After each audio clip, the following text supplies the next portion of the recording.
ఆదిలోయుగాలకు ముందే బ్రహ్ముడు మరియు విష్ణువు భూమిలో నడుస్తూ ఉన్నారు. ఒకచోట ఎదురెదురుగా కలుసుకున్నారు.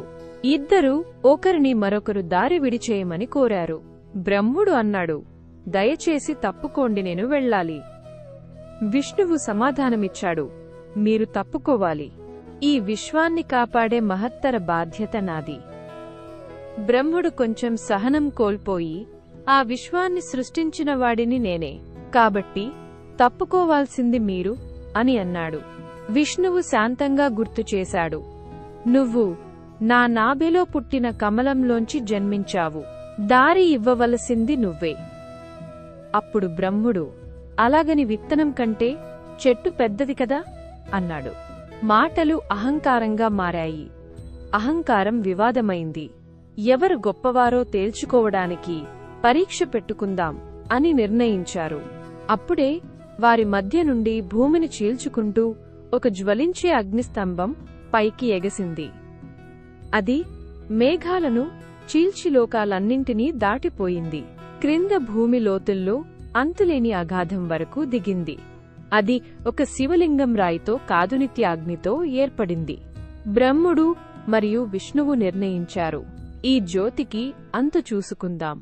ఎవరు దాని శిఖరాన్నో లేదా అడుగునో చేరతారో వారు మన ఇద్దరిలో గొప్పవారు. బ్రహ్ముడు హంసరూపంలో ఆకాశంలోకి ఎగిరాడు.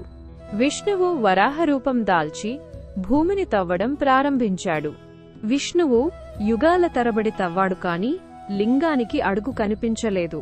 చివరికి అలసి తిరిగి వచ్చియా జ్వలించే స్తంభం ముందు చేతులు జోడించి అన్నాడు, దీనికి అడుగే లేదు, నా ఓటమిని ఒప్పుకుంటున్నాను. ఇక బ్రహ్ముడు పైలోకాల్లోకి ఎగురుతూ వెళ్లాడు. ఎంత ఎత్తుకి ఎగిరినా శిఖరం కనిపించలేదు. ఆకాశం మీద, ఆకాశం మేఘం మీద, మేఘం మాత్రమే. ఆ సమయంలో ఒక గాలి వీచింది. దానితో పాటు ఒక మొగలి పువ్వు పైనుండి క్రిందికి వచ్చింది. బ్రహ్ముడు దానిని పట్టుకుని అడిగాడు, హే పువ్వా, నువ్వెక్కడి నుంచి వచ్చావు? పువ్వు సమాధానమిచ్చింది, ఒక భక్తుడు నన్ను ఈ శివలింగ శిఖరానికి సమర్పించాడు. గాలి నన్ను క్రిందికి తెచ్చింది. బ్రహ్ముని కళ్ళు సన్నగా మారాయి. అయితే నువ్వు నాకు సాక్ష్యం చెప్పాలి. నేను శిఖరాన్ని చూశాను, నిన్ను నేనే క్రిందికి తెచ్చాను అని చెప్పు. దానికి ప్రతిగా పువ్వులలో నీకు ప్రత్యేక స్థానమిస్తాను అన్నాడు. మొగలి పువ్వు అంగీకరించింది. బ్రహ్ముడు భూమికి తిరిగి వచ్చాడు. విష్ణువు అడిగాడు, శిఖరాన్ని చూశారా? బ్రహ్ముడు చిరునవ్వుతో అన్నాడు, అవును, నేను శిఖరానికి వందనం చేసి ఈ పువ్వును సాక్ష్యంగా తెచ్చాను. విష్ణువు ఆ పువ్వును చూసి మృదువుగా అడిగాడు, ఇది నిజమా? బ్రహ్ముడు నిన్ను క్రిందికి తెచ్చాడా? పువ్వు కాసేపు ఆలస్యం చేసి నెమ్మదిగా అన్నది, అవును. అప్పుడే ఆ అగ్నిస్తంభం నుండి శివుడు ప్రత్యక్షమయ్యాడు. ఆయన స్వరం 3 లోకాలను కంపింపజేసింది. నా అనుగ్రహం లేకుండా ఎవ్వరూ నన్ను పూర్తిగా గ్రహించలేరు.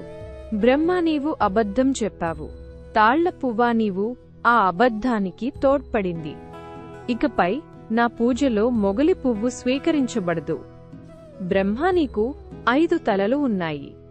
వాటిలో ఈరోజు అబద్ధం పలికిన తల ఇక ఉండదు అని అన్నాడు అని చెప్పి సత్యజ్యోతి అగ్నితో శివుడు బ్రహ్ముని 5వ తలని తెగదెంపాడు.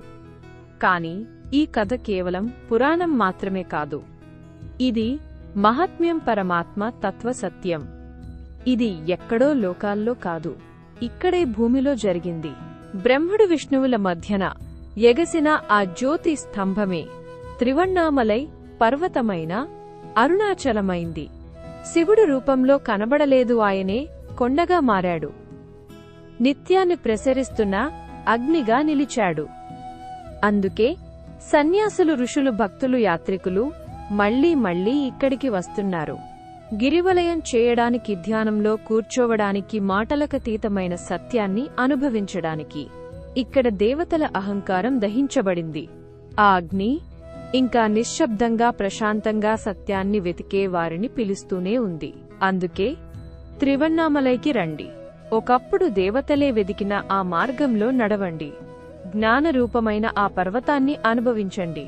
ఎప్పటికీ ఆరని ఆ జ్వాలకే మీ ఆత్మను సమర్పించండి. అరుణాచలం మీకోసం ఎదురుచూస్తోంది.